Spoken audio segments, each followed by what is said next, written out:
নমস্কার, তোমাদের সকলকে জানাচ্ছি স্বাগতম আমাদের এই দ্বিতীয় পর্বে। এই হলো কদিস ফ্যামিলির দ্বিতীয় পর্ব। আমার জীবনের সকাল শুরুই হয় রান্নাঘর থেকে। রান্না করি সকাল থেকে শুধু আমি এমের জন্য, কোকিলা গদির জন্য খালি রান্নাই করি।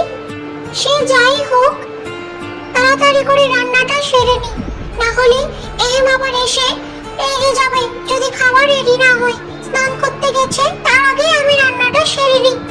আজ বানাচ্ছি রাইস, ব্রকলিটা ওয়াশ করছি, ধুতে হবে। ধোয়া ধাওয়ি শেষ, এবার একটু ফ্রাই করে নি ব্রকলি।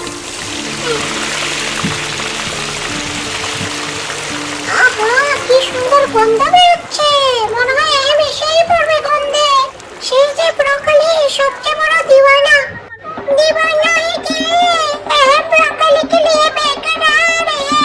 ओ संभालो ये ना प्यार है। ओ আহা হা, আমার গায়িকা বউ কি যে সুন্দর গান গাইছে। আমি যে মুগ্ধ হয়ে গেলাম, তোমার গান শুনে। আর আমি বাথরুমে থাকতে পারলাম না।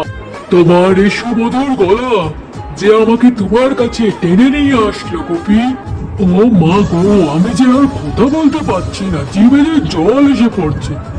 এই নানান রকমের পদ তুমি আজও করলো গোপী আমার জন্য। এত টেস্টি টেস্টি খাবার সেই তো কোকিলা গদি কখনোই বানাতে পারতো না। এরকম বলবে না তো, ভালো না এরকম বলা। কি ভালো না, সব ভালো, বুঝলে তো।